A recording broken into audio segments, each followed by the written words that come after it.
আমারে আল্লাহর দিকে ডাকে। জোরে বলেন কার দিকে? আরো জোরে বলেন কার দিকে? তাহলে আমরা আল্লাহর খলিফা হিসাবে আমরা মানুষকে ডাকবো কার দিকে?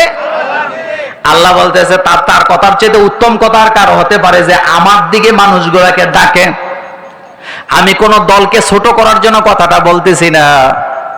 বাংলাদেশে অনেক বড় বড় রাজনৈতিক দল আছে না নাই? রাজনৈতিক দলের অনেক বড় বড় নেতা আছে না নাই? ম্যাডাম আছে না নাই? কথা কন না কেন? আচ্ছা, এই কথাটা কিন্তু রাজনৈতিক ভাবে নিয়ে না, আমি আপনাকে বুঝাবার জন্য বলি। বাংলাদেশে মনে করেন বড় বড় দলের দুইজন নেত্রী আছিল বা আছে, তারা আপনাদের এই মাঠে একটা মিটিং দিলেন। প্রধান অতিথির বক্তব্য আগে হয় না পরে হয়? প্রধান অতিথির বক্তব্য চলতেছে, কোন ম্যাডাম অথবা নেতা বক্তৃতা দিতেছেন দলের প্রধান হিসাবে। এখন আপনারা যদি আপনাদের পক্ষ থেকে এরকম একটা স্লিপ দিয়ে বলেন যে আপনি তো রাজনৈতিক দলের বড় নেতা, আপনি তো মুসলমান, আপনাদের কর্মীদের মধ্যে 90% উপরে মুসলমান, তো বক্তৃতার ভিতরে আপনি দলের কথা বলবেন, ভোট চাইবেন, দলের প্রশংসা করবেন, দলের প্রতিষ্ঠাতার প্রশংসা করবেন, সমস্যা নাই। কিন্তু 5 মিনিট আপনি তাদেরকে নামাজের কথা বলবেন, রোজার কথা বলবেন, হকের কথা বলবেন, তারা রাজি হইবনি?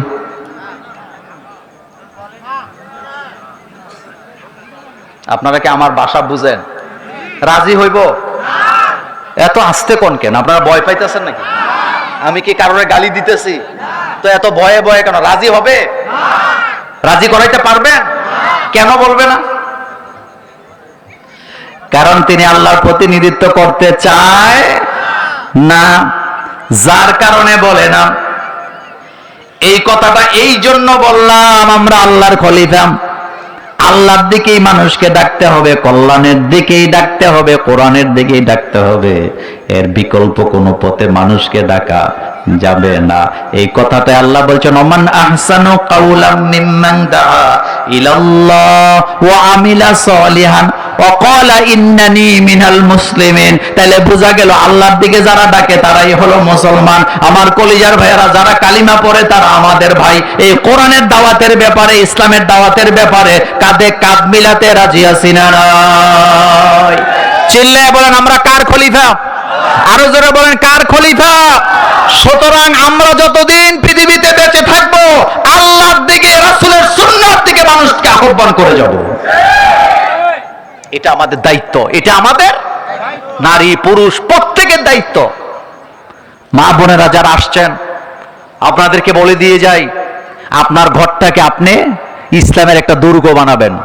আপনার ঘর থেকে যেন ইসলামের গন্ধ আসে, আপনার ঘর থেকে যেন বিসমিল্লাহর শব্দের আওয়াজ আসে, ইনশাআল্লাহ শব্দের আওয়াজ আসে, মুহাম্মদ সাল্লাল্লাহু আলাইহি ওয়াসাল্লামের দুরুদের আওয়াজ আসে। আপনার ঘরের বাচ্চারা যেন কথায় কথায় ইনশাআল্লাহ, বিসমিল্লাহ, আলহামদুলিল্লাহ, মাশাআল্লাহ, সুবহানাল্লাহ শব্দগুলো যেন উচ্চারণ করে। অতে কি অজগর হবে নাকি অতে আজান হবে? কথা কন না কেন? অতে ওযু হবে না অজগর হবে? ওযু হবে। বলেন কি হবে? অজগর আমরা এমনিতেই চিনি, অজগর দেখলে মানে দৌড় দেয়। আমাদের কাজ হলো আমাদের ছেলে মেয়েরা, শেষ কথা বলি, মায়েরা বোনেরা যারা আসছেন, 5টা শব্দ আজকে দিয়ে যাই। 5টা শব্দ দিয়ে আপনি আপনার ঘরটাকে সাজাবেন। কয়টা? 1 নাম্বার বিসমিল্লাহ। কথায় কথায় কাজ করবেন তো কি বলবেন? বলেন কি বলবেন? বিসমিল্লাহ বললে ওই কাজের দায়িত্ব কে নেয়? আল্লাহ। 2 নম্বরে ইনশাআল্লাহ। রান্না করতে যাবেন, বাজারে যাবেন, স্কুলে যাবেন, পরীক্ষা দিতে যাবেন, কি বলবেন? ইনশাআল্লাহ। 3 নাম্বার, কেউ যখন কোনো ভালো কাজ করবে আপনি বলবেন মাশাআল্লাহ।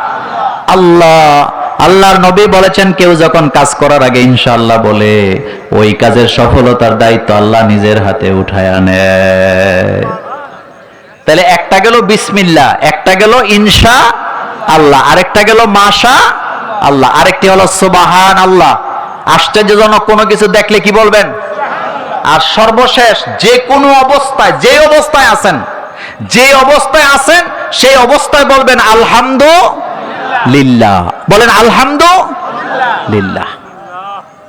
একটা লোক, তার 2টা হাত নাই, কাঁদতেছে, বলতেছে আল্লাহ তুমি আমার 2টা হাত দিলা না, হাত যদি দিতে আমি কত কাজ করতাম। হাঁটতে হাঁটতে সামনের দিকে একটা বাজারে মরে গেছে, যাইয়া দেখে একটা ভিক্ষুক পড়ে আছে, তার দুইটা হাতও নাই, দুইটা পাও নাই। এটা দেখার পরে আকাশের দিকে তাকায় বলতেছে, আল্লাহ, আমি আমার কথা তুলে নিলাম, তুমি আমার প্রতি রাগ করো না।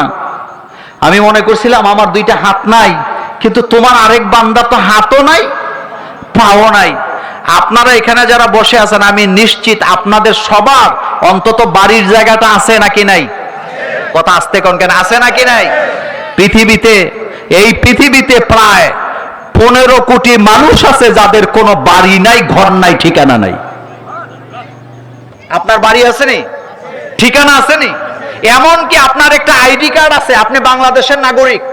পৃথিবীতে এমনও কোটি কোটি মানুষ আছে যাদের আইডি কার্ডও নাই, তাদের নাগরিকত্বও নাই, তারা কোন দেশের নাগরিক এটাও তারা জানে না। এই জায়গাতে আমি ভালো আছি না খারাপ আছি? তাহলে আমার মাথাটা নত হওয়া দরকার কার কাছে? শেষ কথা বলি, শেষ কথা বলি, রাজনৈতিক কারণে নিজেদের মধ্যে নিজেরা মারামারি করবেন না। রাজনৈতিক নেতা আমারে জান্নাতও দিতে পারবে না, জাহান্নাম থেকে বাঁচাতেও পারবে না। আমাকে জান্নাত জাহান্নাম দিবে কে? আমার রাজনীতি যদি আমি অন্য আকীদায় বিশ্বাস করি, এটা রাজনীতির জায়গায় থাকবে, কিন্তু আমার কোনো আচার আচরণ, কাজে কর্মে আমার যেন কথাবার্তা, আচার আচরণ যেন ইসলামের বিরুদ্ধে, কোরআনের বিরুদ্ধে চলে না যায়। 5 ওয়াক্ত নামাজ বা জামাত মসজিদে যায় পড়বেন। রাজি আছেন? কথা বলেন, রাজি আছেন? ইসলামের জন্য আমরা কয় দল? এক দল। জানাজা যখন হবে আমরা সবাই কাঁধে কাঁধ মিলাইয়া জানাজা পড়ব, সবাই সবাইকে ভালোবাসবো, সবার জন্য সবাই তরে থাকবো, আমরা কাউকে শত্রু বানাবো না। আল্লাহ যেন আমাদেরকে কবুল করেন, আমরা বলি আমিন। আমার কলিজার ভাইয়েরা, এই প্রোগ্রামটা নেওয়া আমার জন্য অনেক কষ্টকর ছিল, কারণ আপনারা জানেন আমি ঢাকায় থাকি না, আমি থাকি কুমিল্লাতে। তো আপনাদের এলাকার এক ছোট ভাই আমার, সে এমন ভাবে ধরলেন যে হুজুর আপনি আমাদের এখানে একবার আসছিলেন, আমি আপনাদের কাছাকাছি এক জায়গায় একবার আসছিলাম 14 সালের দিকে, তা আবার আসলাম। এই আশাটা আমার প্রায় 16 ঘন্টা জার্নি করা লাগছে। আগামী দিন আমার মাহফিল হলো নোয়াখালীর কাছাকাছি, মানে কুমিল্লার ওপরে। সেজন্যে আমার ইচ্ছা ছিল যে 9:30টার মধ্যে আমি স্টেজে উঠবো, পারি নাই। কমিটি সিদ্ধান্ত যেভাবে নিছে সেভাবে উঠলাম। আমার কথা আপনারা রাগ করছেন? কষ্ট পাইছেন? কোরআনের ব্যাপারে, নামাজের ব্যাপারে, রোজার ব্যাপারে, আকীদার ব্যাপারে আমাদের মধ্যে কোনো ফাসাদ নাই, কোনো দল নাই, মারামারি নাই। আমরা আমাদের সমাজে মিলেমিশে থাকব, সমাজে মিলেমিশে ব্যবসা বাণিজ্য চলাফেরা করব। আল্লাহ যেন আমাদের সমাজটাকে সুন্দর করে সাজিয়ে দেন, আমরা বলি আমিন। শেষ কথা যুবকদেরকে বলি, যুবকেরা তোমরা ভালো হইলে সমাজ কি হয়ে যাবে? ভালো হয়ে যাবে। নোংরামির দিকে যাইও না, নোংরামির দিকে যাইও না, গেলে নিজেও ধ্বংস হবা, পরিবারও কি হবে? ধ্বংস হবে, তোমার লাইফটাও ধ্বংস হয়ে যাবে। আল্লাহ যেন আমাদেরকে কোরআনের জন্য কবুল করেন, আমরা বলি আমিন। আপনাদের কোনো বক্তব্য আছে? হ্যাঁ, মুনাজাত আসেন, আসেন সবাই বসেন, আমরা একসাথে মুনাজাত দিয়ে যাব। আমরা এখনই দোয়ার দিকে চলে যাব। আপনাদের সামনে একটু সালাম বিনিময় শুভেচ্ছা বক্তব্য নিয়ে আসছে আমাদের সাবেক চেয়ারম্যান মোহাম্মদ নুরুল হোসেন। বিসমিল্লাহির রহমানির রহিম। আলহামদুলিল্লাহ রাব্বিল আলামিন ওয়া সলাতু ওয়া সালামু আলা রাসূলিল কারীম ওয়া আলিহি ওয়া সাহবিহি আজমাইন।